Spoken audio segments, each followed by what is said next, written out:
were the gems of the Indianapolis Colts draft? Was it early? Was it late? Was it who you expected? I expected. Welcome to Colts Talk, presented by PrizePicks. That's what we're talking about today. The gems of the draft, the hidden gems, the gems you expected, didn't expect, got lucky with.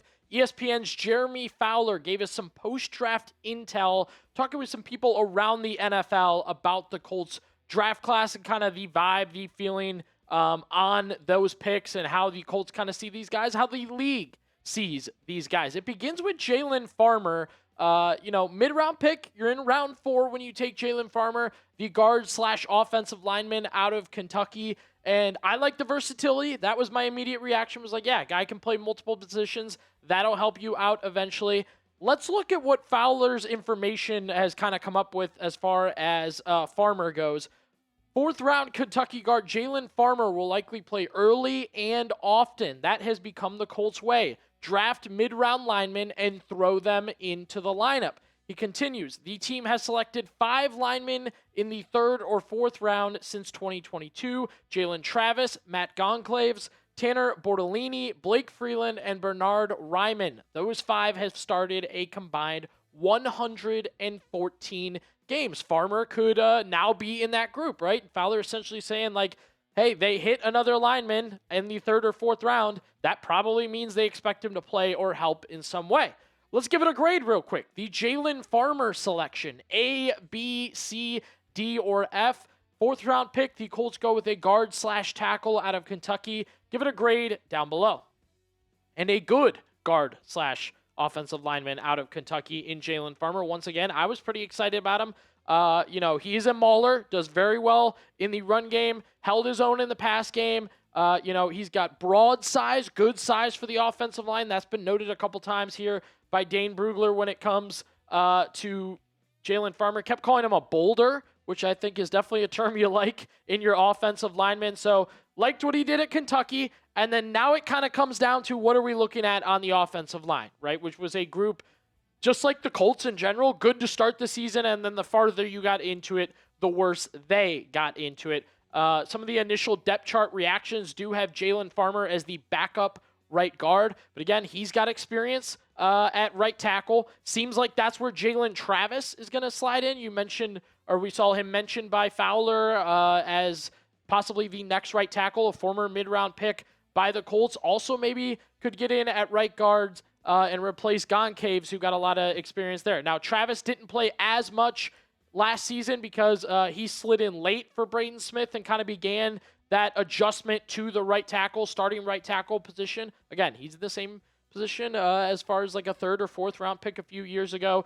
Full season from Matt Goncalves last year, and solid enough is kind of where we're at right now. I know his reviews were similar to the offensive line, where it was like, hey, it's his first full season. It was okay to start. Season got more, down the road and longer, and all of a sudden he didn't look as good. So, look, you do have options here. You do have guys that are progressing. Goncalves has a couple years now under his belt. He's, a couple years into the league, so more experience, more time. However, you may also have arrived on the idea that, who he is. And Jalen Travis, I think, will get more of an opportunity here.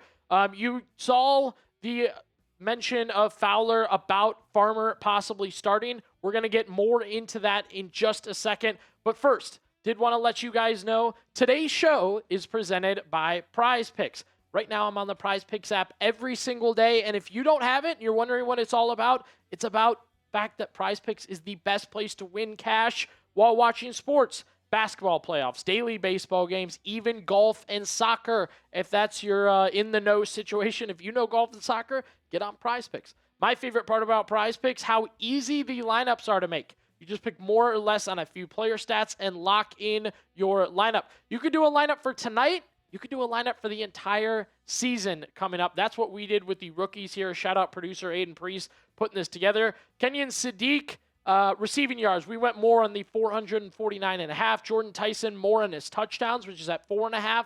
And then Caleb Downs more on the interceptions at 1.5. 3 players, 1 lineup, season long, bang, bang, bang. And look, if you like that lineup, you can follow Aiden Priest at CSAP. He's got great lineups all the time. I've got lineups coming out at Billy_Beebe. You can follow me too. Yes, just like social media, you can follow your friends, copy their lineups. It's so easy. I know people have wanted that. They want the ability to get the lineups easily and use them for yourselves. How about a new user offer for you guys today? Download the PrizePicks app today with the link in the comments and the description. Use code HMA to get $50 in lineups after you play your first $5 lineup. That's code HMA to get $50 in lineups after you play your first $5 lineup. PrizePicks, it's good to be right. So yeah, as far as Farmer playing in general, the word from Jeremy Fowler was they expect Farmer to play early and often, which I think is great. Preseason is going to be a big deal for that. I don't know about starting. That's where I kind of wonder about it. I like the versatility. I figured that would get him playing time, situational playing time, red zone, special teams, preseason, all that. But now we're talking about Farmer being a starter. That's kind of where the question mark comes in for me.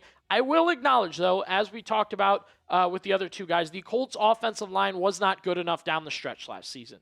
So kind of where I land with Farmer starting, competing for all that kind of stuff for the Colts' new offensive lineman. Great. Another option. Somebody else to compete. Somebody else to try and push others in the room. Somebody else to try and grab a spot.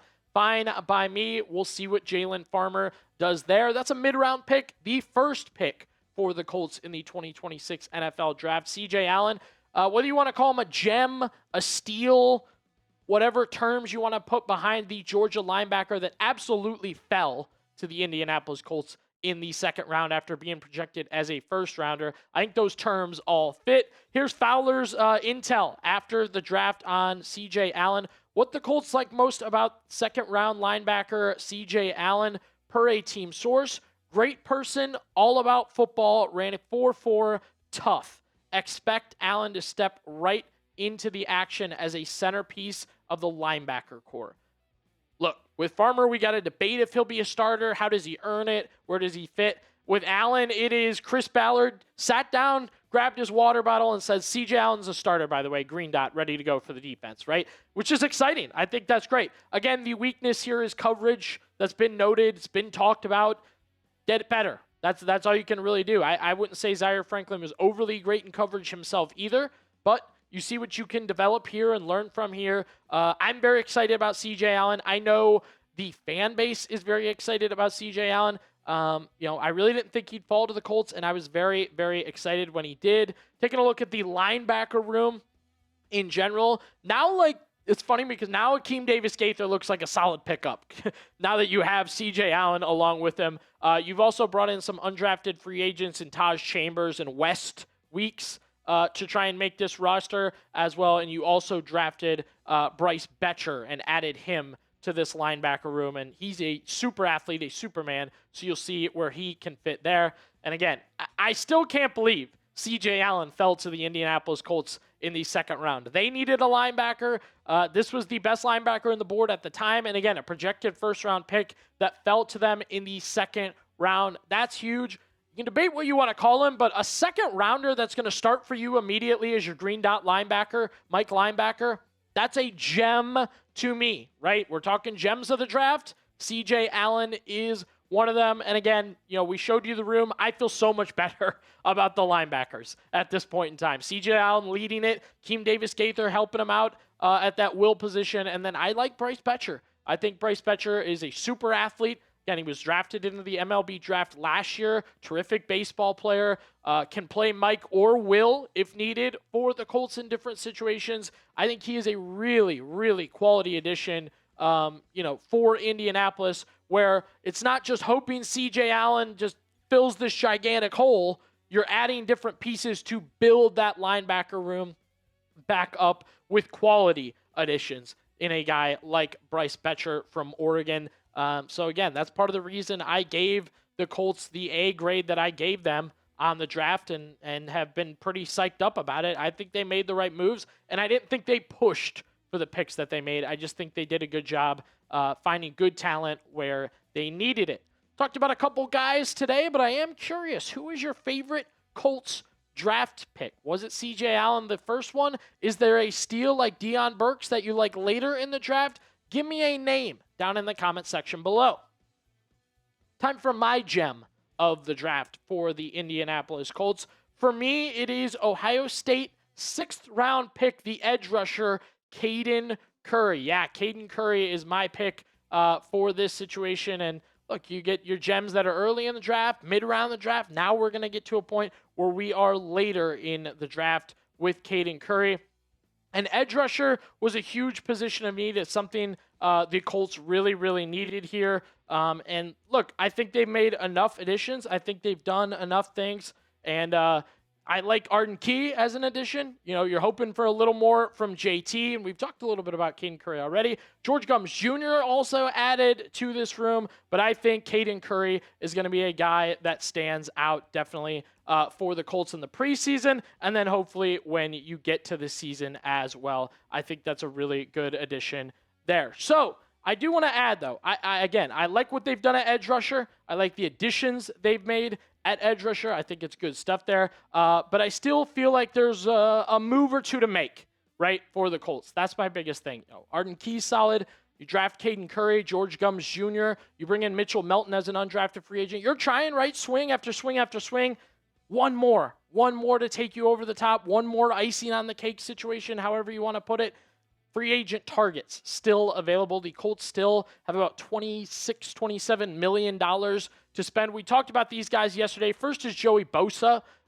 Yes, Joey Bosa still unsigned. Actually just got married, so I'm sure he's coming off the honeymoon, trying to figure out what his next step is in the process. And we've talked Bosa for months now, since free agency started into the draft, how we're feeling about Joey Bosa, so on and so forth there. And he's still my number one guy. I said this in our free agent targets video. I would like the Colts to take a strong look at him.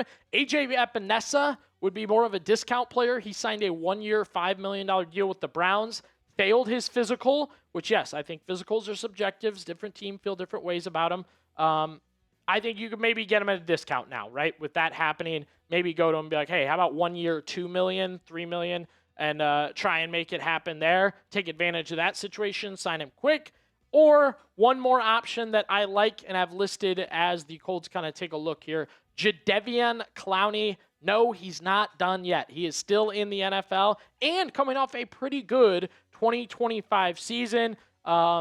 Sacks were there, pressures were there, getting after the quarterback was there. And by the way, he played 13 games. So it wasn't like he just kind of shuffled through the year, injuries here and there. No, he played a pretty strong, almost full year for the Dallas Cowboys. So, you have these steals in Caden Curry, but I definitely think there's some guys that could take you over the top like Jadeveon Clowney. So, all that a part of our Colts Talk show today. We appreciate you guys tuning in per usual. More to come on the Colts, their offseason, what they've got going on. If you need any of it, be sure to subscribe.